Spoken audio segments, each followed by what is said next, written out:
आज नया साल है। माधुरी की जिंदगी में ये दिन बहुत मायने रखता है। इस दिन माधुरी को एक नया जीवन, नई पहचान मिली थी। 23 साल की माधुरी आज एक सफल बिजनेस वूमेन है। उसके पास हर तरह की सुख सुविधाएं हैं, सच्चा जीवन साथी है जिसके हर लड़की सपने देखती है। क्या माधुरी का जीवन इतना आसान था? नहीं, माधुरी को यह नया जीवन इतनी आसानी से नहीं मिला। उसका अतीत बहुत कठिनाइयों और संघर्ष से भरा हुआ था। आइए जानते हैं माधुरी का संघर्ष। माधुरी उत्तर प्रदेश के एक छोटे से गांव में मध्यम वर्गीय परिवार की लड़की। देखने में बहुत सुंदर, गोरा रंग, काली बड़ी बड़ी आंखें, सांचे में ढला हुआ शरीर, लंबे बाल, कुल मिलाकर आसमान से उतरी हुई परी जो एक बार देखे देखता रह जाए। पढ़ने में अव्वल। पढ़ना उसको बहुत अच्छा लगता था। पढ़ लिख कर वह कुछ करना चाहती थी, लेकिन गांव में केवल 10वीं कक्षा तक ही स्कूल था। माता पिता आगे नहीं पढ़ाना चाहते थे क्योंकि माधुरी में बहुत बचपना था। 16 साल की माधुरी पूरे गांव में चहकती, घर बाहर हमेशा हंसती खिलखिलाती रहती। परंतु उम्र के साथ उसकी सुंदरता को देखकर उसके माता पिता को उसकी चिंता होने लगी थी। अब जल्दी ही इसका विवाह कर देना चाहिए। वैसे भी गांव में लड़कियों की जल्दी शादी कर दी जाती है। कोई अच्छा घर परिवार मिले तो जल्दी ही इसके हाथ पीले कर दें। माधुरी के दो भाई जो बड़े थे परंतु एक नंबर के कामचोर और लालची थे। बड़े भाई का ब्याह हो गया था। माधुरी के पिता राजेंद्र और माँ कविता अपने बेटों से हमेशा परेशान रहती थी और बड़बड़ाती रहती।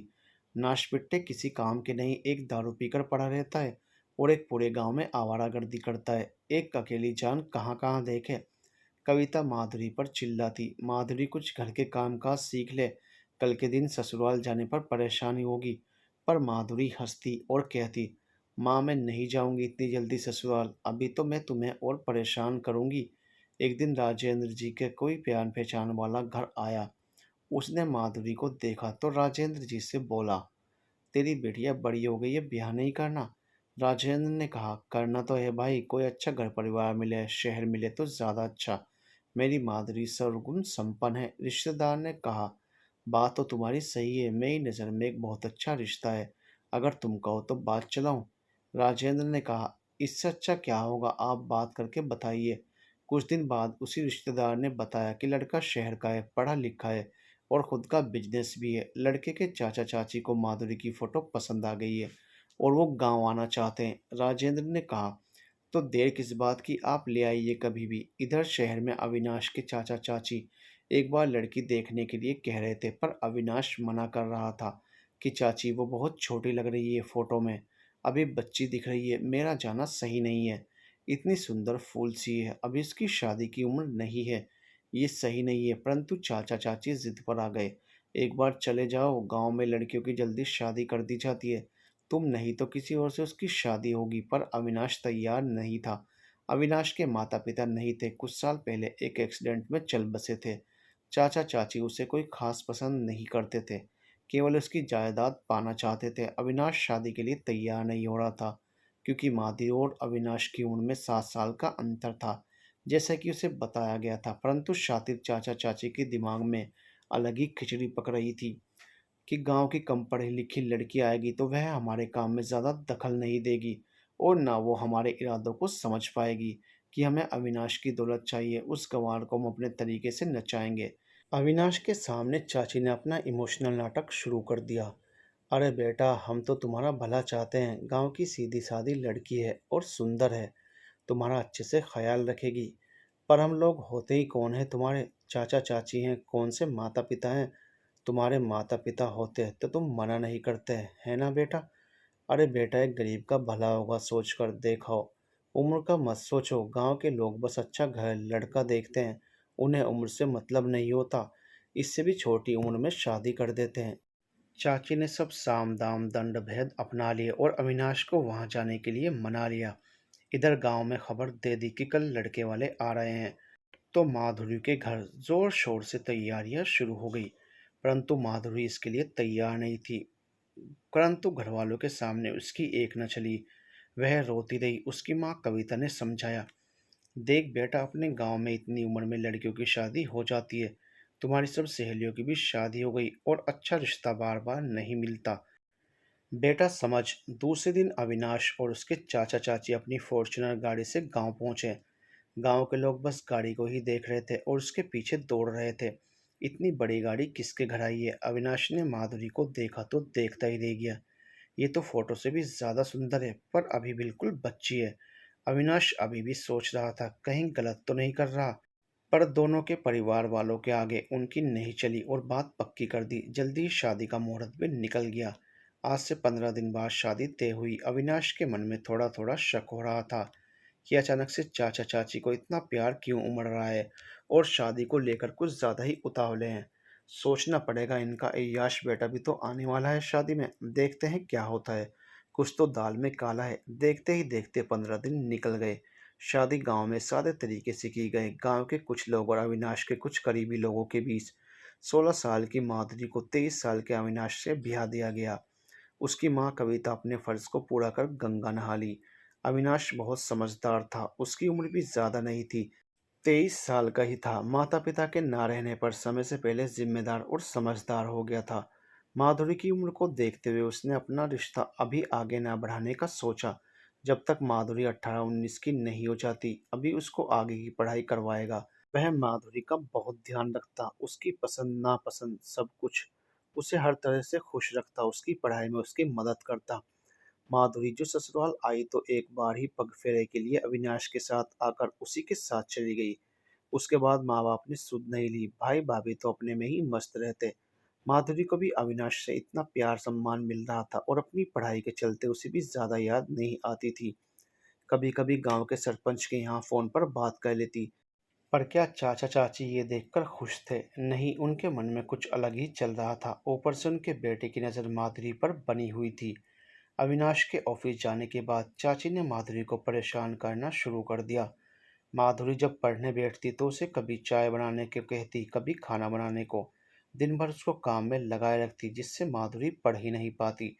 शाम को थकी थकी सी रहती और अविनाश के आने से पहले ही सो जाया करती, कभी सोफे पर कभी डाइनिंग टेबल के पास। अविनाश का इंतजार करते हुए एक दिन अविनाश ने माधुरी से पूछा, तुम ठीक हो? तुम्हारी तबीयत ठीक नहीं है क्या? कुछ दिनों से थकी थकी सी रहती हो, पढ़ते हुए भी नहीं दिखती। माधुरी ने कहा, नहीं कुछ नहीं, थोड़ा बहुत काम में थक जाती हूँ। एक दिन हद हो गई। अविनाश ऑफिस में था, चाचा चाची बाहर गए हुए थे। उनका बेटा था घर पर, जिसकी बुरी नज़र माधुरी पर ही रहती थी। माधुरी कमरे में पढ़ रही थी, तभी वह कमरे में आया और माधुरी को देखने लगा। माधुरी डर गई और उससे कहा, आप यहाँ क्या कर रहे हैं? कुछ चाहिए तो आप बोल देते, मैं बाहर आ जाती। रंजीत ने कहा, मुझे तुम चाहिए हो और तुम मुझे यहीं मिल सकती हो। माधुरी घबरा गई। माधुरी ने कहा, आप बाहर जाए नहीं तो मैं शोर मचाऊंगी। रंजीत ने बेशर्मी से कहा, तो मचाओ शोर, देखते हैं कौन आता है। मेरे अलावा यहाँ कोई नहीं है। रंजीत उसे जबरदस्ती पकड़ने लगा। माधुरी चिल्लाने लगी। इतने में उसकी आवाज़ सुनकर घर में काम करने वाले माली काका आकर बुलाने लगे। दरवाज़ा खटखटाते हुए कहा, बेटा क्या हुआ, ठीक हो? माली काका की आवाज़ सुनकर रंजीत खिड़की से भाग गया। माधुरी ने जैसे तैसे दरवाज़ा खोला। काका ने कहा, बेटिया आप ठीक हो? चिल्ला क्यों रही थी? माधुरी ने धीरे से कहा, ठीक हूँ काका, कुछ नहीं। काका के जाने के बाद माधुरी वहीं फर्श पर बैठकर रोने लगी। डरकर कमरे के कोने में दुबक कर रोने लगी। उस दिन अविनाश जल्दी घर आ गया, ये सोचकर कि मैं रोज लेट हो जाता हूँ और माधुरी परेशान होती है। उसकी तबीयत भी सही नहीं है शायद। घर आकर देखा तो घर में एकदम अंधेरा था। अविनाश ने लिविंग रूम की लाइट जलाई, फिर अपने कमरे में गया, वहां भी अंधेरा था, बस सिसकियों की आवाज आ रही थी। अविनाश ने घबराकर लाइट जलाई, देखा तो एक कोने में माधुरी रो रही थी। वह जल्दी माधुरी के पास गया, उसे पकड़कर पूछा, क्या हुआ? तुम रो क्यों रही हो? ये क्या हाल बना लिया? क्या हुआ? अविनाश को देखकर माधुरी जल्दी से उसके गले लग गई और तेज तेज रोने लगी। अविनाश ने उसे चुप कराते हुए कहा, बस बहुत रो रही, चुप हो जाओ। क्या हुआ बताओ, क्यों इतनी डरी हुई हो? अविनाश ने उसे जमीन से उठाकर बेड पर बैठाया, फिर गिलास में पानी लेकर उसे पानी पिलाया। माधुरी अभी भी सिसक रही थी। अविनाश ने उससे फिर से पूछा, अब बताओ क्या हुआ? माधुरी ने टूटे फूटे शब्दों में बस इतना कहा, रंजीत आया था। अविनाश को समझते देर नहीं लगी कि किस मकसद से आया होगा।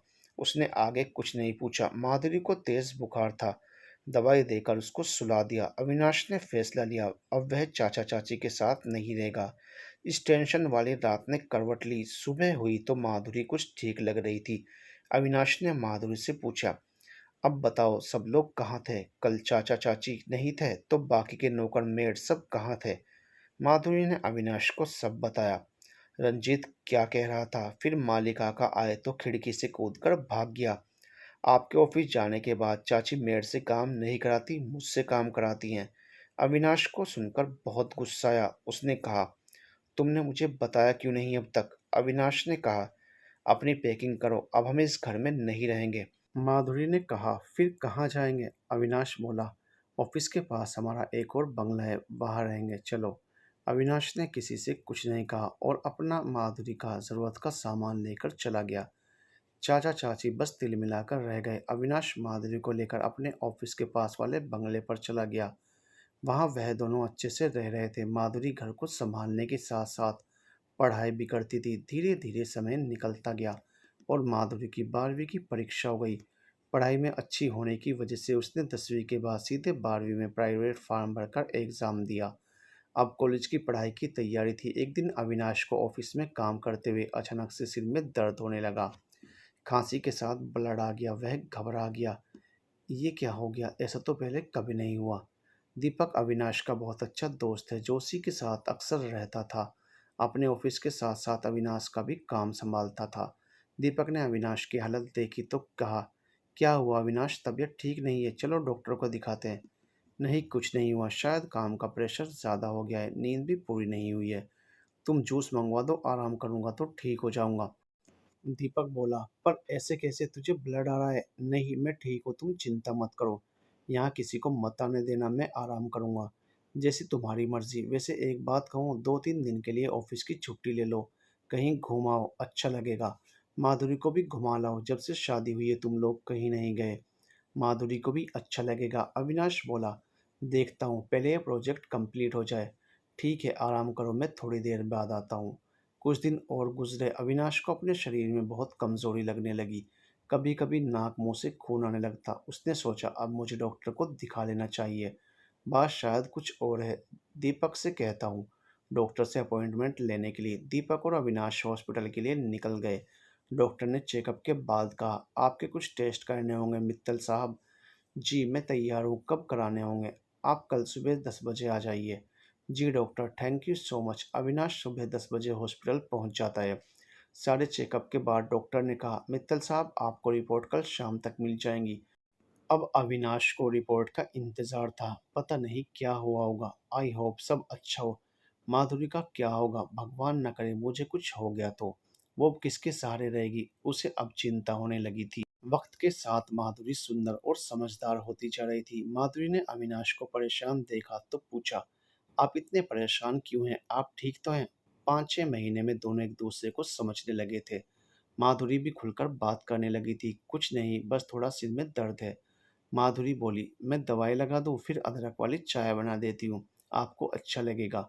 अविनाश को माधुरी का बोलना बहुत अच्छा लगता था। वह बहुत मासूमियत से बच्चों जैसे बोलती थी। अविनाश ने कहा, ठीक है, पहले चाय ले आओ फिर दवाई लगा देना। माधुरी ने चाय लेकर दवाई लगाई। उसके हल्के हल्के सिर दबाने से अविनाश को नींद आ गई। उसे बस कल शाम का इंतज़ार था। दूसरे दिन अविनाश ऑफिस के बाद शाम को डॉक्टर से अपनी रिपोर्ट लेने दीपक के साथ हॉस्पिटल पहुंचा। अविनाश को देखकर ही डॉक्टर ने कहा, आइए मित्तल साहब, आपका ही वेट कर रहा था। दीपक बोला, क्या हुआ डॉक्टर, सब नॉर्मल तो है ना? कोई टेंशन वाली बात नहीं है ना?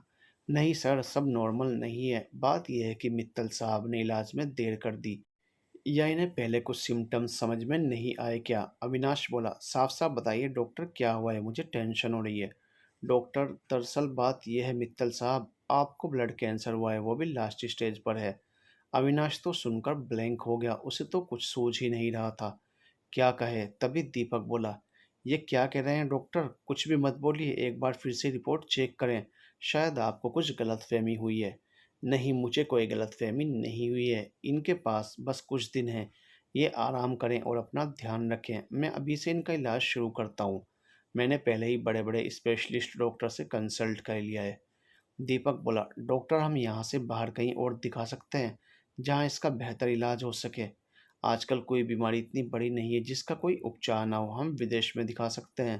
बिल्कुल इलाज है, पर ये शुरुआत होती फर्स्ट सेकंड स्टेज पर तो भी संभव हो सकता था, पर आई एम सॉरी, ये इनकी पूरी बॉडी में फैल गया है। आप कहीं भी ट्रीटमेंट लें, इसका इलाज यही है जो मैं आपको दे रहा हूँ, और सब ईश्वर की मर्जी है। हम तो अपना काम कर रहे हैं, दवा दुआ दोनों लगती है। मैं दवा दे रहा हूँ, आप दुआ कीजिए, मित्तल साहब जल्दी ठीक हो जाएं। मैंने इनके सामने ही सारी बातें इसलिए बताई क्योंकि मित्तल साहब का मेंटली प्रिपेयर होना बहुत ज़रूरी है। गॉड ब्लेस यू मित्तल साहब, हिम्मत रखिए, दुनिया में चमत्कार भी बहुत होते हैं, बस ये ट्रीटमेंट आज से शुरू करें। अविनाश का तो सिर घूम रहा था, उसे समझ में नहीं आ रहा था कि क्या करे क्या ना करे। दीपक हिम्मत कर समझाकर ऑफिस ले आया, अभी घर जाने की स्थिति में नहीं था। ऑफिस में दीपक ने उसके केबिन में बैठाया और पानी पिलाया। अविनाश, सब ठीक हो जाएगा, आज के समय में हर बीमारी का इलाज है, तुम भी ठीक हो जाओगे, टेंशन मत लो। अविनाश दीपक के गले लगकर फपक फपक कर रो पड़ा। क्यों दीपक, क्यों मेरे साथ ही ऐसा, क्यों क्यों, मैंने किसी का क्या बिगाड़ा जो भगवान मेरे साथ ऐसा कर रहे हैं? बताओ दीपक, क्यों? पहले मेरे माता पिता को छीन लिया, अब ये बीमारी। मेरी उम्र ही क्या है, अभी 24 का ही तो हूँ, अभी देखा ही क्या है मैंने। पहले पढ़ाई, फिर माँ बाप का जाना और ये जिम्मेदारियाँ। अविनाश बस रोए जा रहा था। दीपक भी क्या कहे, सही तो कह रहा है अविनाश। दीपक, मुझे कुछ हो गया तो माधुरी का क्या होगा? वो अब तो अभी बच्ची है, उसकी भी तो जिंदगी अभी शुरू हुई है। सब खत्म हो जाएगा दीपक, सब खत्म हो जाएगा दीपक, सब खत्म। कहाँ जाएगी वो, क्या करेगी? बता दीपक, बताओ क्या करूँ मैं, मुझे अभी जीना है। मम्मी पापा के जाने के बाद माधुरी के साथ हंसना बोलना शुरू किया था, जिंदगी कुछ अच्छी लगने लगी थी। बहुत देर तक अविनाश रोता रहा, सिसकता रहा। अब दीपक ने उसे दवाई खिलाई, जिसके असर से कुछ देर में अविनाश को नींद आ गई। दीपक अब बहुत चिंतित था, उसे भी पल भर का चैन नहीं आ रहा था। उसने अविनाश को संभाल लिया, उसे कौन संभाले। करीब 2 घंटे बाद सोकर उठा अविनाश, अब काफी गंभीर और शांत था। उसने अपने मन में कुछ फैसला लिया जो उसे पूरा करना था। अविनाश और दीपक घर के लिए निकल गए। अविनाश जब घर पहुंचा तो माधुरी को देखकर उसकी आंखों में नमी आने लगी, परंतु उसने आंसू बहने से रोक लिए। वह अभी माधुरी से बताना नहीं चाहता था। उसने मन में सोचा, जितने दिन छुपा कर रख सकूं रखता हूँ, वो अभी से दुखी हो जाएगी। वह सोच ही रहा था कि माधुरी की नज़र अविनाश पर पड़ी। अरे आप आ गए, आइए, वहाँ क्यों खड़े हैं, जल्दी आइए, मुझे बहुत भूख लगी है, खाना खाते हैं, आप ही का इंतजार कर रही थी। माधुरी की आवाज़ से अविनाश जैसे होश में आया। वह उसके सामने दुखी नहीं होना चाहता था। वह मुस्कुराते हुए बोला, हाँ चलो, मैं फ्रेश होकर आता हूँ, तुम खाना लगाओ, दोनों मिलकर खाना खाएंगे। उसके बाद माधुरी सोने चली गई, परंतु अविनाश की आंखों में नींद नहीं थी। वह सोच रहा था, क्या होगा इसका, खुद इसके माता पिता खबर नहीं लेते, मेरे चाचा चाची मेरे नहीं हुए तो इसके क्या होंगे, और वो रंजीत तो एक नंबर का आवारा गुंडा, अपनी ही भाभी पर बुरी नज़र रखता है। सोचते सोचते उसे कब नींद आ गई पता ही नहीं चला।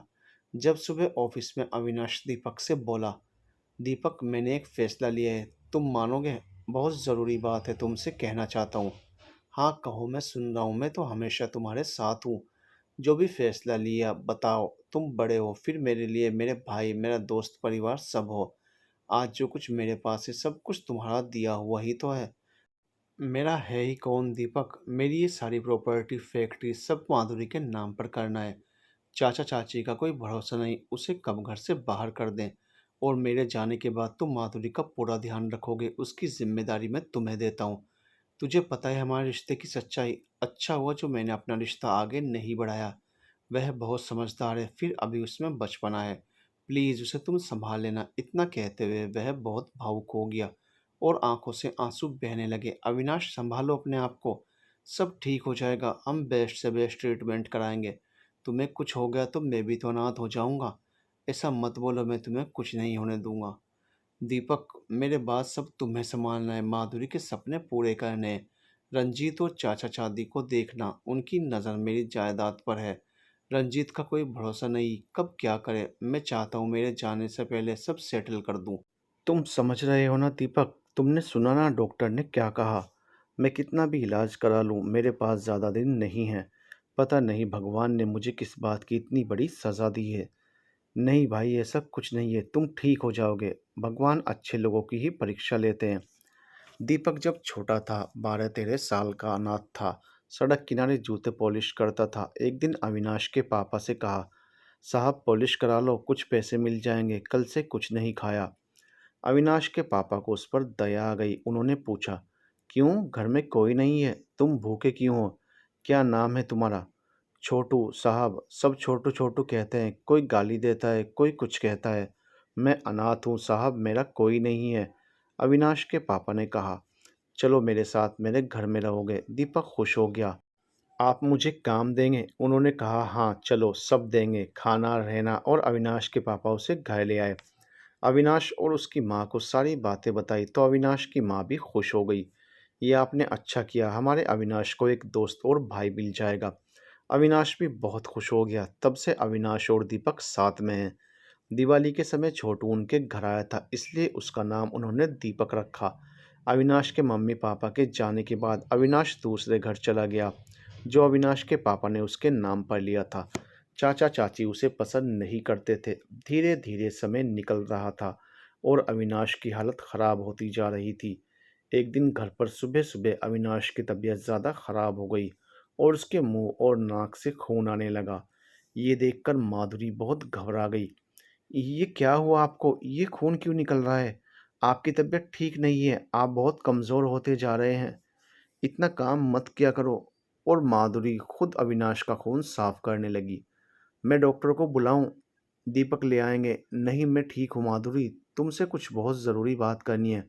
बैठो मेरे पास, बातें बाद में करेंगे, पहले आप आराम करें, मैं आपके लिए कुछ खाने के लिए लेकर आती हूँ। हाँ ठीक है, पर जल्दी आना। अविनाश ने सोचा, अब टाइम नहीं है, मेरी हालत दिन पर दिन बिगड़ती जा रही है। उसे सब कुछ बताना होगा, अब और नहीं छिपा सकता। माधुरी अविनाश के लिए चाय और कुछ नाश्ता लेकर आई और उससे कहने लगी, आप डॉक्टर को दिखा लीजिए, आपकी तबीयत ठीक नहीं है, कुछ दिनों से आप कमज़ोर होते जा रहे हैं। माधुरी मेरी बात ध्यान से सुनो, मैं तुम्हें बहुत ज़रूरी बात बताने वाला हूँ। प्लीज़ तुम धैर्य रखना। माधुरी, मुझे बहुत बड़ी बीमारी हो गई है जिसका इलाज अब संभव नहीं है। मैं कुछ दिनों का मेहमान हूँ, मुझे ब्लड कैंसर हुआ है। तुम सुन रही हो ना माधुरी? माधुरी हंसते हुए बोली, क्यों सुबह सुबह मजाक कर रहे हैं, ऐसे तो आप कभी नहीं करते हैं। मैं बस एक बार डॉक्टर को दिखाने को कह रही हूँ। अविनाश गहरी सांस लेते हुए बोला, माधुरी मैं मजाक नहीं कर रहा, मैं सही कह रहा हूँ। आप मजाक नहीं कर रहे तो मुझे डरा रहे हैं। अब मुझे आपसे डर नहीं लगता। एक आप और दीपक ही तो हैं जिनसे मैं खुलकर बोल पाती हूँ। और हंसने लगती है। उसे लगता है कि अविनाश उसको चिढ़ा रहा है। अविनाश इस बार जोर से कहता है, माधुरी मैं झूठ नहीं बोल रहा, जो कह रहा हूँ सीरियस होकर सुनो। हमेशा बचपना सही नहीं है, अब अपनी जिम्मेदारियों को समझो। अविनाश ऐसा नहीं कहना चाहता था, पर उसे पता था माधुरी ऐसे नहीं सुनेगी। अविनाश के ऐसे बोलने से माधुरी डरकर चुप हो गई, क्योंकि अविनाश ने कभी उससे ऐसे बात नहीं की थी। अविनाश ने प्यार से उसके सिर पर हाथ फेरा और उसके हाथ को अपने हाथ में लेकर बोला, सॉरी माधुरी, मैं ऐसे नहीं बोलता, पर तुम सुन ही नहीं रही हो। माधुरी मैं मजाक नहीं कर रहा, ना तुम्हें डरा रहा हूँ। ये बात बिल्कुल सच है कि मैं बीमार हूँ और मुझे कैंसर हुआ है, वो भी लास्ट स्टेज पर है। डॉक्टर ने कहा है अब इलाज संभव नहीं है, ये मेरे पूरे शरीर में फैल गया है। मेरे पास कुछ ही दिन है, पता नहीं कितने, आज कल परसों। इतना कहते हुए अविनाश भावुक हो गया और आंखों में आंसू आ गए। माधुरी हैरानी से उसे देख रही थी, उसकी आंखों में भी आंसू थे। अविनाश फिर कुछ कहने को हुआ तो इस बार माधुरी जोर से बोली, चुप रहिए आप, मुझे कुछ नहीं सुनना, कुछ भी कहे जा रहे हैं, पागल हो गए हैं। अरे मेरा सोचो मुझ पर क्या बीतेगी सुनकर, मेरा दिल बैठा जा रहा है। सुन रहे हैं आप? नहीं सुनना मुझे कुछ भी, बात ही नहीं करनी आपसे, जाइए ऑफिस अपना काम करिए। कुछ भी बोले जा रहे हैं, प्लीज़ माधुरी समझने की कोशिश करो। अविनाश उसे कंधे से पकड़कर अपने सामने करते हुए बोला, मुझे भी नहीं पता था, अभी 2 महीने पहले पता चला है, पर तुम्हें बताकर दुखी नहीं करना चाहता था, इसलिए नहीं बताया। पर अब मेरी हालत बिगड़ती जा रही है, इसलिए बताना ज़रूरी है। माधुरी अब रोए जा रही थी, सुध-बुध खोकर बस बार-बार कहे जा रही थी, कह दीजिए मित्तल साहब, आप जो कह रहे हैं वो झूठ है। मुझसे सुनने में गलती हुई है, प्लीज़ मित्तल साहब, प्लीज़। इतने में दीपक आ जाता है। उसे देखकर माधुरी उसके पास जाती है और कहती है, दीपक देखो ये मित्तल साहब क्या कह रहे हैं, सुबह-सुबह कुछ भी बोल रहे हैं। तुम मेरे भी अच्छे दोस्त हो ना, तो बोलो इनसे, कुछ भी ना कहें। मैं अब बचपना नहीं करूँगी, अपनी ज़िम्मेदारी भी अच्छे से निभाऊँगी और पढ़ाई भी करूँगी, फिर तो कोई शिकायत नहीं है ना आपको। बोलो मित्तल साहब। दीपक ने अविनाश की तरफ देखा तो उसने इशारे से बताया कि मैंने सब बता दिया, अब तुम संभालो माधुरी को। अविनाश का इशारा समझते हुए दीपक ने माधुरी को संभाला, उसे बैठाया, पानी पिलाया, फिर बोला, अब ठीक। उसने धीरे से हाँ में सिर हिलाया। अविनाश खिड़की के साइड पलटकर खड़ा हो गया। उसकी आंखों से लगातार आंसू बहे जा रहे थे और माधुरी की हालत भी नहीं देख पा रहा था। क्या गुजरती है उसके दिल में, जिसे ये पता है कि उसकी ज़िंदगी की चंद सांसें उसके पास हैं। और फिर अभी तो उसके जीवन की शुरुआत थी, जवानी भी नहीं बीती। दीपक माधुरी से बोला, माधुरी मेरी बात ध्यान से सुनो। देखो तुम समझदार हो, अविनाश जो कह रहा है वह सही है। अब ये समय अपने आप को समझाने का है। उसके पास जितना समय है उसमें हम उसे जितना खुश रख सकते हैं अपनी तरफ से कोशिश तो करें। मैं जानता हूँ ये समय हम तीनों के लिए बहुत कठिन है। वो जो कह रहा है उसे समझो माधुरी। माधुरी बोली, वो तो ठीक है दीपक, पर आप तो बड़े से बड़े डॉक्टर को जानते हैं ना। सब जगह आप लोगों की पहचान है, देश विदेश सभी जगह तो आपकी जान पहचान है। लेकर चलिए ना कहीं भी प्लीज़। मैंने अपने गांव में सुना था शहरों में बड़ी से बड़ी बीमारी ठीक हो जाती है और गांव के लोग इलाज के लिए शहर आते हैं। मेरी खातिर मैं कैसे रहूंगी? इन्होंने तो कह दिया, मेरा क्या होगा दीपक? मैं कहाँ जाऊंगी? मैं तो जीते जी मर जाऊंगी ना। दीपक, हमारे गांव में कहते हैं शादी के बाद ससुराल ही लड़की का घर होता है, चाहे वह कैसा भी हो। और मैं तो यहाँ बहुत अच्छे से हूँ, अविनाश ने आकर कहा। माधुरी, दीपक तुम्हारा अच्छा दोस्त है ना, मेरे बाद वह तुम्हारा ध्यान रखेगा। ये घर, फैक्ट्री, ऑफिस, पूरी प्रॉपर्टी मैंने तुम्हारे और दीपक के नाम पर कर दी है। तुम्हें कहीं जाने की ज़रूरत नहीं है, यहीं रहकर अपनी पढ़ाई पूरी करना। फिर तुम दोनों मिलकर सब संभालना। संभाल लोगी ना? बोलो, अविनाश प्यार से उसे गले लगाते हुए बोला। माधुरी बस चुपचाप थी। अविनाश, मैं तुम्हें ये कहने आया था कि अब ऑफिस नहीं आओगे, घर में रहकर आराम करो। माधुरी तुम्हारा ख्याल रखेगी, जिससे तुम जल्दी ठीक हो जाओ। है ना माधुरी? माधुरी ने कहा, बिल्कुल, मैं इन्हें कुछ नहीं होने दूंगी। आज से अब सारा दिन घर में रहेंगे और आराम करेंगे। अब अविनाश पूरे दिन घर पर ही रहता, ऑफिस का सारा काम दीपक संभालता और घर पर माधुरी जी जान से अविनाश की सेवा करती।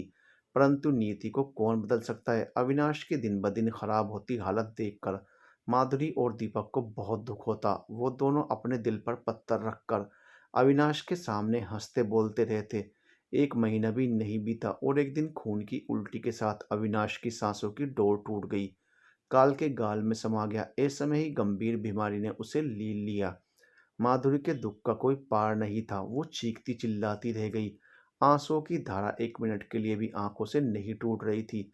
दीपक बेचारा अपने आप को जैसे तैसे समझाकर माधुरी को संभाले हुए था। अविनाश के चाचा चाची को खबर दी तो वह भी आ गए। 3 दिन के क्रियाक्रम के बाद माधुरी के माता पिता उसी के पास रुक गए, क्योंकि दीपक को ऑफिस देखना था। इधर चाचा चाची के दिमाग में अलग ही खिचड़ी पक रही थी। चलो, बिना कुछ करे ही हमारी मनसा पूरी हो गई। अब सारी जायदाद हमारी, बस कैसे भी करके उस दीपक और माधुरी को ठिकाने लगाना है। जैसे ही कुछ दिनों बाद थोड़ा सामान्य होने लगा तो माधुरी के माता पिता उसे किस्मत का हवाला देकर अपने गांव लौट गए। शादी के 9 महीने में ही माधुरी की जिंदगी क्या से क्या हो गई। उसे अंदाजा भी नहीं था उसके साथ आगे क्या होने वाला है। इधर किसी से चाचा को पता चला कि अविनाश ने अपनी सारी प्रॉपर्टी माधुरी और दीपक के नाम कर दी है, तो वह बौखला गए और किसी तरह अपने नाम कराने की कोशिश करने लगे। माधुरी के पास जाकर उसके सामने मगरमच्छ के आंसू बहाने लगे। माधुरी बेटा, हमसे गलती हुई है, हमें माफ़ कर दो, तुम्हारे साथ बहुत गलत किया है। अब अविनाश नहीं है तो हम हैं तुम्हारे साथ, हमें पराया मत समझो। हम अब साथ में रहेंगे, तुम अपनी पढ़ाई पर ध्यान देना। और उसके साथ अच्छे से रहने लगे। उससे मीठे मीठे बोलते उसे अपने विश्वास में ले लिया। परंतु दीपक ने फिर भी माधुरी को समझाया, माधुरी, इनकी बातों में ज़्यादा नहीं आना। पता नहीं कौन सा षड्यंत्र रच रहे हो, संभल कर रहना। ऐसे ही कुछ दिन अच्छे से रहे। फिर एक दिन दीपक को किसी काम से बाहर जाना था तो मौका देखकर उससे पेपर पर साइन करा लिए। अब वह खुशी से फूले नहीं समा रहे थे कि सारी जायदाद उनकी हो गई। दीपक और माधुरी को भनक बिना लगने दी। उन्होंने क्या किया है और सामान्य बने रहे। उनका बेटा भी जेल में था किसी जुर्म में, तो माधुरी को अभी कोई डर नहीं था। दीपक को किसी काम से 2 दिन के लिए विदेश जाना था तो वह माधुरी को समझाने लगा, अच्छे से रहना, डरना नहीं, मैं 2 दिन में वापस आ जाऊंगा, तुम अपना ध्यान रखना। अविनाश के जाने के बाद माधुरी बहुत चुप चुप रहने लगी थी। वह ज्यादा बात नहीं करती थी, बस हाँ हूँ में ही जवाब देती थी। इसलिए दीपक को ज़्यादा चिंता रहती थी। बहुत ज़रूरी होता तभी वह शहर से बाहर जाता था। दीपक के बाहर निकलते ही माधुरी का जी बहुत घबराने लगा, जैसे कुछ बहुत गलत होने वाला है। अपने आप उसकी आंखों में नमी आ गई और अपने कमरे में जाकर बैठ गई। चाचा चाची अपनी योजना बनाने में लग गए। दोपहर से शाम हो गई, किसी ने उसे खाने पीने के लिए नहीं पूछा। रात में भी ऐसे ही सो गई। चाची ने आज घर के सभी नौकरों को काम से छुट्टी दे दी। बस चाचा चाची ही घर पर थे। सुबह भी माधुरी बाहर नहीं आई तो चाची ने जोर जोर से बुलाना शुरू कर दिया। अरे ओ महारानी, अब क्या कमरे में ही रहने का इरादा है या बाहर भी आएगी? आवाज़ सुनकर माधुरी हड़बड़ा गई और डरते हुए चुपचाप बाहर आकर खड़ी हो गई। चाची ने कहा, क्यों देवी जी, दोपहर से सुबह हो गई, आपने दर्शन नहीं दिए? अब हम तुम्हारे सामने पूजा प्रसाद का सामान ले आते और भोग लगाते। नहीं नहीं, वो हम उसके गले से डर के मारे आवाज़ ही नहीं निकल रही थी। चाची बोली, क्या वो मैं? जाओ जाकर हमारे लिए चाय नाश्ता बनाओ और खुद भी खाओ। चाय नाश्ता करने के बाद माधुरी से चाची ने कहा, जाओ और अपना सामान बांधो और निकलो यहाँ से। माधुरी की एकदम से हैरानी से आंखें फैल गई। वह चाची को देखने लगी। शायद उसने कुछ गलत सुन लिया हो। ये आंखें फाड़कर क्या देख रही है? सुनो नहीं, अपना सामान बांधो और निकलो यहाँ से। माधुरी सहम गई। उसने कहा, मैं कहाँ जाऊंगी? मैं यहाँ किसी को नहीं जानती। जहन्नुम में जा, कहीं भी जा। उन्होंने माधुरी का हाथ पकड़कर उसको बाहर कर दिया। माधुरी चाची के पैर पकड़ते हुए बोली, चाची जी प्लीज़ ऐसा मत करिए। इतने बड़े शहर में मैं कहाँ जाऊँ? मेरा यहाँ कोई नहीं है। प्लीज़ चाची जी, दीपक को आ जाने दीजिए। चाची ने माधुरी को पैर से झिड़कते हुए कहा, अरे जा, तेरा वो शुभचिंतक भी यहाँ नहीं रहेगा अब। जाओ यहाँ से। और उसके मुंह पर दरवाज़ा बंद कर दिया। वह दरवाज़ा खटखटाती रही, पीटती रही, परंतु उन्होंने एक न सुनी। वह घबराई हुई वहीं दरवाजे पर बैठी रही। उन्होंने उसे सामान भी नहीं लेने दिया। उसके बाद वो धीरे धीरे थके कदमों से गेट के बाहर आई। उसे ये भी नहीं पता था किस दिशा में जाए, कहाँ जाए। वो कभी अकेले घर से नहीं निकली थी। उसे तो गांव का पता भी मालूम नहीं था। पता नहीं भगवान मेरे साथ कौन सा खेल खेल रहे हैं। क्यों इतना कठोर हो गए भगवान? अपनी सुध बुध खोए माधुरी बस चलती जा रही थी। 2 दिन से कुछ न खाने पीने से धूप में उसका सिर चकराने लगा। माली काका किसी काम से उस तरफ आ रहे थे। आज उन्हें भी छुट्टी दे दी गई थी। दूर से उन्हें देखकर लगा जैसे माधुरी हो। वह उसके पास आए तो कहने लगे, अरे ये तो मालकिनी है। उन्होंने आवाज़ लगाई, माधुरी बिटिया, बिटिया यहाँ क्या कर रही हो? माधुरी ने डबडबाई आंखों से उन्हें देखा और उन्हीं के हाथों में बेहोश हो गई। माली काका घबरा गए। माधुरी बेटा, आंखें खोलो। देखो मैं काका, आंखें खोलो बिटिया। हे भगवान, ये क्या हो गया है? लगता है इसके चाचा चाची ने मौका देखकर इसको भगा दिया। इसलिए आज सबकी छुट्टी कर दी थी ताकि किसी को पता न चले कि क्या हुआ है। फूल सी नाजुक बच्ची पर दया नहीं आई। भगवान उनको कभी माफ नहीं करेगा। अब इसे कहाँ ले जाऊं? वहीं पास में काका ने पेड़ के नीचे उसको लेटाया और पास की दुकान से पानी लेने चले गए। भागकर जल्दी से पानी लाए, उसका मुंह धुलाया, आंखों में पानी के छींटे मारे। तब माधुरी ने आंखें खोली। काका ने कहा, लो बेटा पानी पियो, अच्छा लगेगा। माधुरी ने पानी पिया। फिर काका ने पूछा, यहाँ कैसे बिटिया, इस हालत में? इतना पूछने पर माधुरी उनके गले लगकर रोने लगी। फिर उसने काका को सारी बातें बताई। काका ने कहा, मेरा अंदेशा सही था, पर काका अब मैं कहाँ जाऊँ? काका ने कहा, बेटा मैं भी यहाँ अकेले रहता हूँ, पर जहाँ रहता हूँ वह जगह तुम्हारे रहने लायक नहीं है। वहाँ केवल गुंडे मवाली शराबी रहते हैं। तुम्हें वहाँ एक दिन भी नहीं रख सकता। अब क्या करूँ? दीपक सर का नंबर भी नहीं है मेरे पास। उनके घर का पता भी मालूम नहीं है। काका मेरे फ़ोन में नंबर है, पर वह तो घर पर है। मुझे भी नंबर नहीं पता। काका आप मुझे मेरे गांव की बस में बैठा दो। मेरे पास पैसे भी नहीं है और मुझे कुछ पता भी नहीं है। ठीक है बेटा, चलो मैं बस में बैठा देता हूँ। ये सही रहेगा। अपने माता पिता के पास चली जाओ। 17 साल की सुंदर नाजुक सी विधवा जहाँ जाती लोगों की गंदी नीयत का शिकार होती। लोग ऐसे देखते जैसे लड़की कभी ना देखी हो। बस स्टैंड पर पहुंचने पर पता चला गांव की बस आधे घंटे बाद है। टिकट लेकर काका ने एक महिला के पास संभाल कर बैठा दिया और कुछ खाने पीने का सामान दिया और बोले, बेटा ध्यान से खा लेना, नहीं तो तबीयत बिगड़ जाएगी। बाजू वाली महिला से कह दिया, बिटिया का ख्याल रखिएगा। रात भर का सफ़र है, सुबह बस गांव पहुंचेगी। महिला ने कहा, आप निश्चिंत रहिए, मैं हूँ। कहकर काका बस से नीचे उतर आए और बस चल पड़ी। सुबह बस गांव पहुंची। माधुरी बस से नीचे उतरी। उसका अपना गांव, जाना पहचाना गांव। इतने दिनों बाद गांव में आकर उसकी आंखें भर आई। गांव की एक एक गली जानी पहचानी थी। वो धीरे धीरे अपने घर की तरफ चलने लगी।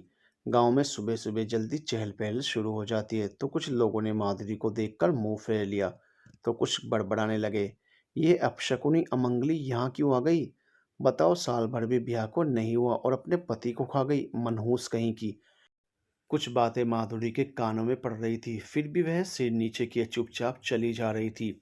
गांव के लोगों ने कहा, चलो देखते हैं यहाँ क्यों आई है, और माधुरी के पीछे पीछे चलने लगे।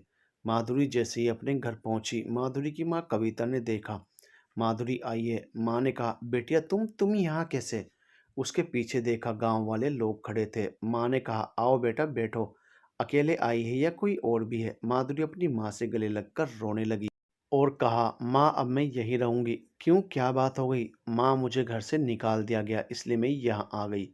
गांव के लोगों ने सुना तो भड़क गए। हाँ, तो निकालेंगे ही घर से इस अमंगली अपशगुन को, कौन अपने घर में रखेगा? ब्याह को भी एक बरस भी नहीं बीता और अपने पति का काल बन गई। कविता ने सुना तो मन में बोली, हे भगवान जी, ये यहाँ क्यों आ गए? ये गांव वाले इसे यहाँ नहीं रहने देंगे और उसकी वजह से हमें ताने अलग सुनने पड़ेंगे। गांव वालों की बातें सुनकर माधुरी का दिल बैठा जा रहा था। आंखें बाहर निकल आई। ये क्या है, क्या हो रहा है मेरे साथ? वो बुस्सी बनकर रह गई। गांव वाले कह रहे थे, इस कलंकनी को हम गांव में नहीं रहने देंगे। इसकी शक्ल भी नहीं देख सकते हम, सुबह सवेरे इसका मुंह देखना पड़ गया। निकालो इसको गांव से। कहाँ है इसका बापू, बुलाओ। माधुरी के पिताजी खेत पर थे। उन्हें पता चला माधुरी आई है तो दौड़ते हुए घर आए, क्योंकि उन्हें अंदेशा था कि गांव वाले क्या कहेंगे। घर आए तो देखा घर के बाहर भीड़ लगी है। भीड़ में से ही किसी ने कहा, राजेंद्र, हम इसको यहाँ नहीं रहने देंगे, निकालो अभी यहाँ से। राजेंद्र उनकी बातों को अनसुना कर माधुरी के पास आया और पूछा, बेटा यहाँ कैसे आई, अकेली आई है? तो कविता ने सब बता दिया कि इसका सब कुछ छीन कर ससुराल वालों ने घर से निकाल दिया है।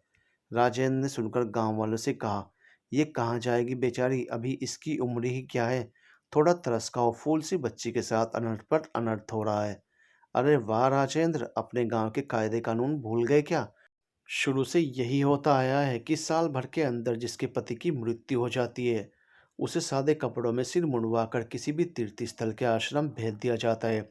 आज अपनी बेटी की बात आई तो भूल गए, नहीं तो सबसे आगे तुम ही रहते थे। राजेंद्र चुप हो गया। सही तो कह रहे थे लोग, आज से पहले सबसे आगे मैं ही रहता था इन सब नियम कानून में। फिर भी राजेंद्र ने एक बार फिर कोशिश की, इतनी सी उम्र में हम कहाँ भेजें, आप लोग सोचें। गांव वाले बोले, ये सब नहीं पता, अब फैसला पंच ही करेंगे।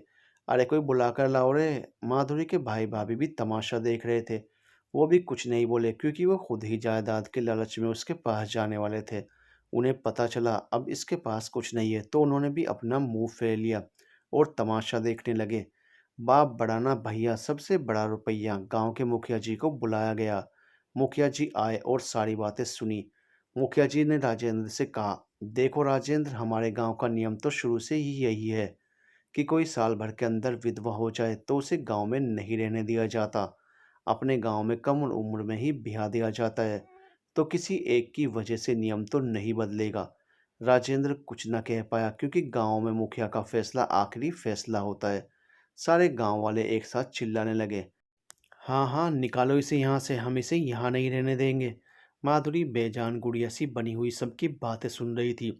दो पल का भी सुकून नहीं मिला उसे अपने घर पर आकर। उसका सिर घूमने लगा, चक्कर खाकर गिरने वाली थी कि किसी के मजबूत हाथों ने उसे थाम लिया। ये और कोई नहीं, दीपक था। गांव वालों का इस तरह से व्यवहार देखकर दीपक को बहुत दुख हुआ। उसने कहा, ये क्या कर रहे हैं आप लोग? आप लोगों के सीने में दिल नहीं है क्या? बच्चे के साथ ऐसा सलूक करते शर्म नहीं आई? उसको सहानुभूति और प्यार देने की जगह उसका तिरस्कार कर रहे हैं। गांव वालों ने कहा, तुम कौन होते हो बीच में बोलने वाले, और कहाँ से आए हो? दीपक बोला, मैं अविनाश का भाई, दोस्त सब। अविनाश ने अपने जाने के बाद माधुरी की जिम्मेदारी मुझे सौंपी थी। मैं बाहर गया हुआ था, काम से काम जल्दी हो गया तो कल ही लौट आया। माधुरी से मिलने घर गया तो पता चला उनको घर से निकाल दिया। अपने गांव गई है तो मिलने चला आया। यहाँ आकर आप सभी का दुर्व्यवहार देखकर बहुत दुख हुआ। गांव के लोगों ने कहा, ये अमंगली अपशगुनी है, एक साल के भीतर ही इसका पति चल बसा। ये मनहूस है, हम इसे यहाँ नहीं रहने देंगे। इसका चेहरा देखना भी हमें पाप है। दीपक बोला, ये क्या बकवास है, उसे बीमारी थी जिसके कारण वह चला गया। इसमें इनकी क्या गलती? हम लोग तो रोज़ इनका चेहरा देखते हैं। हम लोगों के साथ तो कुछ भी नहीं हुआ। आज के ज़माने में ऐसी सोच कौन रखता है? राजेंद्र बोला, जाने दो बेटा इसे, यहाँ इसका भाग्य ले जाए। माधुरी यहाँ रही तो हम भी यहाँ नहीं रह पाएंगे। अब इस उम्र में हम कहाँ जाएंगे? इन लोगों के ताने सुन सुन कर तो हम वैसे भी बिना मौत मर जाएंगे। शर्म नहीं आती आपको अपनी बेटी से ऐसा कहते हुए? एक तो बिना सोचे समझे उसकी शादी करवा दी और अब आप ही मुकर रहे हैं। जब माँ बाप ही साथ नहीं देंगे तो कौन देगा? बेटा, हम जिस समाज बिरादरी में रहते हैं वहाँ के कायदे कानून तो मानने ही पड़ेंगे ना। उससे बाहर तो नहीं जा सकते। अब इससे ब्याह भी कौन करेगा? तीर्थ स्थल पर ध्यान ध्यान करेगी तो इसके लिए अच्छा होगा। क्यों नहीं करेगा कोई इससे ब्याह? अभी उम्र ही क्या है, और विधवा होना कोई गुनाह तो नहीं है। सबकी ज़िंदगी और मौत लिखी होती है, उसमें कोई कुछ नहीं कर सकता। अभी जिस उम्र ये है, उस उम्र में लड़कियां पढ़ती हैं, लिखती हैं, अपने सपने बुनती हैं, अपना बचपन जीती हैं। आप लोगों ने तो उसका सब कुछ छीन लिया। यहाँ तो बिना मौत के मौत से बदतर सज़ा सुनाई जा रही है। गाँव वाले बोले, ए शहरी बाबू, आप हमें प्रवचन ना दो, अपनी वकालत मत झाड़ो, हमें अपना काम करने दो। कौन सा अच्छा काम कर रहे हैं आप? जीते जागते इंसान को बिना गुनाह के सज़ा दे रहे हैं। बहुत अच्छा न्याय है, विधवा हो जाने से इंसान इंसान नहीं रह जाता क्या? उसकी आत्मा, भावनाएं, इच्छाएं मर जाती हैं क्या? अरे भाई, उन्हें भी समाज में जीने का अधिकार है, दोबारा अपनी ज़िंदगी में रंग भरने का अधिकार है। आज इस स्थिति में लाने वाले भी आप ही लोग हैं। उन्हें पढ़ाइए लिखाइए, इतनी समझदार बनाइए कि अपने पैरों पर खड़ी होकर विपरीत परिस्थितियों में किसी का सहारा ना लेना पड़े।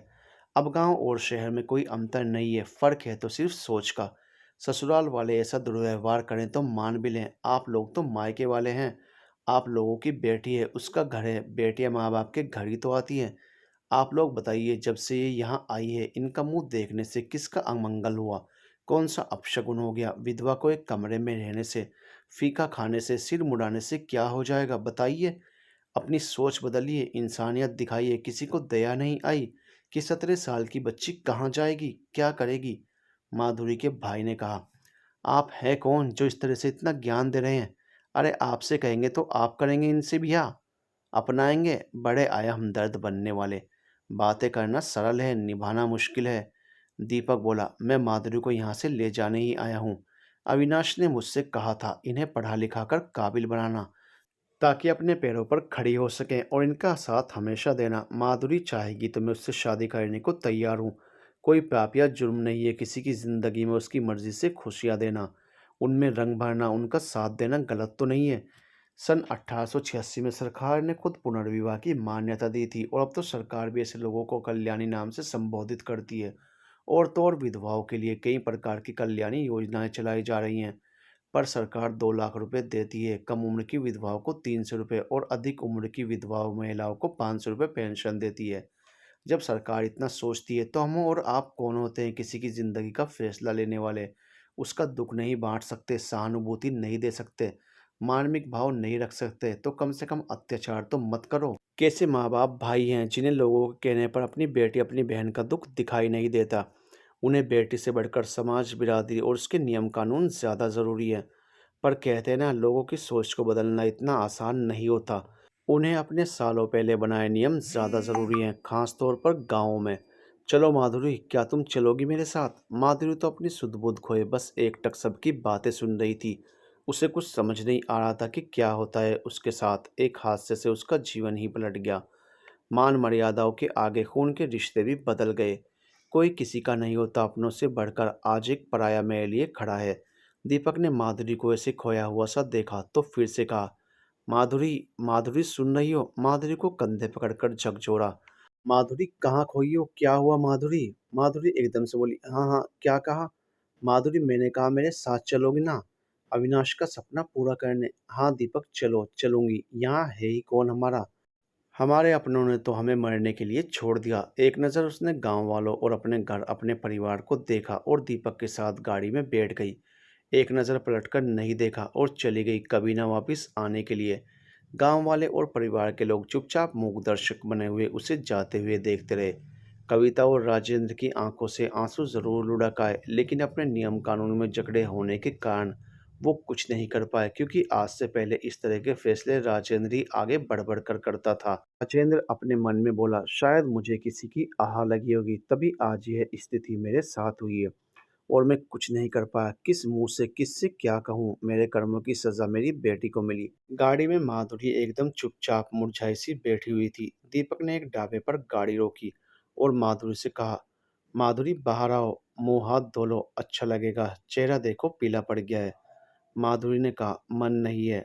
माधुरी बाहर आओ, कल से कुछ नहीं खाया पिया है, गांव में भी केवल ताने ही मिले हैं। चलो आओ। माधुरी बाहर आकर हाथ मुंह धोती है। फिर दोनों ने खाना खाया, वापस सफर करने लगे। माधुरी धीरे से दीपक से पूछती है, दीपक मैं कहाँ जाऊंगी? कहाँ जाऊंगी मतलब? दीपक ने चौंक कर पूछा। मैं ले जा रहा हूँ मतलब मेरे घर चलोगी? और कहाँ पर? पर दीपक मैं तुम्हारे घर पर रहूंगी, तुम्हें कुछ हो गया तो? दीपक बोला, तुम भी ऐसा सोचती हो? तुम्हारी वजह से सब हुआ है। इतना लंबा चौड़ा भाषण में तुम्हारे गांव वालों को देकर आया हूँ। तुम्हारे दिमाग में कुछ नहीं घुसा जो ऐसा सोचती हो? दीपक उसे प्यार से समझाने लगा, देखो माधुरी, अविनाश की बीमारी का पता हमें लास्ट स्टेज पर चला। इसका मतलब उसको ये बीमारी सालों पहले ही अपनी जड़ें बना चुकी थी। और तुम्हारी शादी को अभी 8-9 महीने ही हुए हैं। कैंसर एकदम से लास्ट स्टेज पर नहीं होता। अविनाश अपने प्रति लापरवाह था, इसलिए उसने समय पर ध्यान नहीं दिया। अरे कभी कभी तो भाई को खाने पीने के लिए भी मुझे ही याद दिलाना पड़ता था, नहीं तो अपने काम में ही डूबे रहते थे। तभी तो इतनी कम उम्र में इतनी सक्सेस पाली। बिजनेस में देश विदेश में उनका नाम चलता है। अपने आप को दोष मत दो, और जो हो गया उसे वापस नहीं ला सकते। उसकी खुशी के लिए हमें खुश रहना है, उसका सपना पूरा करना है। पढ़कर तुम्हें उसका बिजनेस संभालना है, या जो तुम करना चाहो तुम्हारे ऊपर है। पर दीपक, तुम्हारे घर पर रहेंगे तो लोग बातें बनाएंगे। लोग तो कहने के लिए ही होते हैं, साथ कोई नहीं देता। ये तुम अच्छी तरह देख चुकी हो। हम अच्छे दोस्त हैं ना, तुम्हें मुझ पर विश्वास है कि नहीं? बोलो माधुरी, तुम्हें विश्वास है? हाँ मुझे तो विश्वास है, पर फिर भी माधुरी तुम्हें भरोसा है तो अब मुझे किसी की फिक्र नहीं। दीपक बोला, अब जाकर सबसे पहला काम मुझे जॉब ढूंढनी है, क्योंकि चाचा ने ऑफिस में कब्जा कर लिया है और मुझे तो वो ऑफिस में पैर भी नहीं रखने देंगे। वैसे भी वो लोग मुझे शुरू से ही पसंद नहीं करते। थोड़ी देर में थकान से माधुरी सो गई। देर रात तक अपने घर पहुंचे। दीपक माधुरी को उठाता है, माधुरी उठो, घर आ गया, अंदर चलकर सो जाओ। दोनों अंदर आकर अपने अपने कमरे में चले जाते हैं।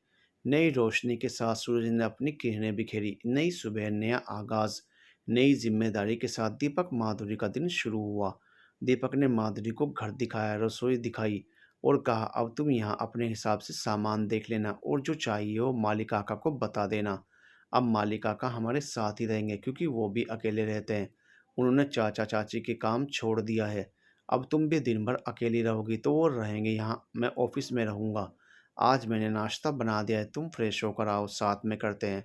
वो नाश्ता कर रहे थे और काका आ गए। काका, अरे बिटिया तुम आ गई, बहुत अच्छा लगा।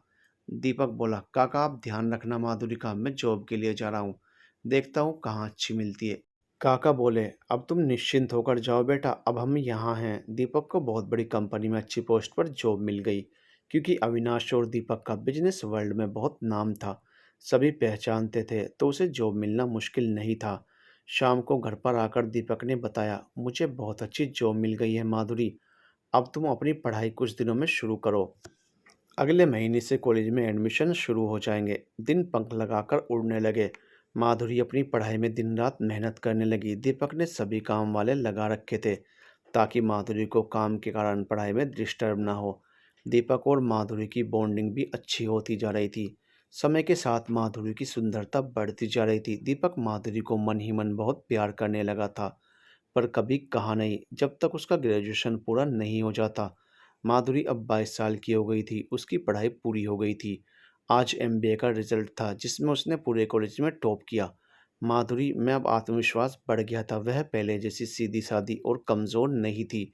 पढ़ाई के बाद अब दीपक और माधुरी का उद्देश्य चाचा चाची से अपना सब कुछ पाना था, जो उन्होंने धोखे से लिया था। वैसे भी उनके बेटे के कारण कंपनी लॉस में चल रही थी। एक दिन दीपक ने माधुरी से कहा, माधुरी मुझसे शादी करोगी? क्या तुम मुझे पसंद करती हो? बोलो माधुरी। माधुरी ने कहा, आपको पसंद न करने की कोई वजह ही नहीं है मेरे पास। दीपक खुश होकर बोला, सच कह रही हो ना? मैंने आज तक नहीं कहा कि मैं तुम्हें प्यार करता हूँ, क्योंकि डरता था कहीं तुम मुझे गलत न समझो। माधुरी बोली, मैं भी पसंद करती हूँ आपको दीपक, और शर्माने लगी और दोनों शादी के पवित्र बंधन में बंध गए। काफ़ी संघर्ष के बाद दोनों के जीवन की नई शुरुआत हुई। दीपक ने माधुरी को हर सुख सुविधाएं, मान सम्मान सब कुछ दिया। कुछ दिन बाद चाचा चाची के खिलाफ कोर्ट में धोखाधड़ी का केस लगाया, जिस वकील को चाचा ने खरीदा था अपने नाम जायदाद कराने के लिए।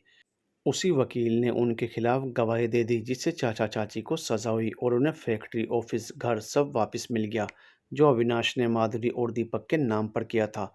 माधुरी और दीपक ने अपनी मेहनत और लगन से अविनाश के बिजनेस को एक अलग ही मुकाम पर पहुंचा दिया। उसने अपना और अविनाश का सपना पूरा किया। अविनाश की याद में उन्होंने अविनाश के घर में एक विधवा आश्रम खोला, जिनका कोई नहीं है और ऐसा है उनको यहाँ शरण दी जाती है और हर प्रकार की सुख सुविधाएं दी जाती हैं। और एक आश्रम उसने अपने गांव के बाहर खोला, क्योंकि गांव के लोगों की सोच को बदलना इतना आसान नहीं होता।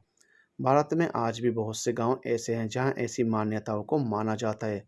गांव में क्या, शहरों में भी अच्छे पढ़े लिखे लोग भी इन सब प्रथाओं को मानते हुए देखे जाते हैं। उठकर उनका मुंह न देखना, जो वॉशरूम वो उपयोग करें उसमें घर के किसी सदस्य का ना जाना, शुभ कार्यों में शामिल न करना, बहुत से ऐसे उदाहरण मैंने आंखों देखे हैं। विधवा का दूसरा विवाह होना कोई अपराध नहीं है, उन्हें अपनी मर्जी से जीने का अधिकार है। उन्हें सम्मान की जिंदगी दें, दुख में उनका सहारा बने, सहयोग करें, अपनापन दिखाएं, उन्हें अपमानित कर छोटा ना दिखाएं। जिंदगी इंसान को एक ही बार मिलती है, हम भी समाज में अच्छे से रहें और दूसरों को भी रहने दें, क्योंकि हर माधुरी को दीपक नहीं मिलता।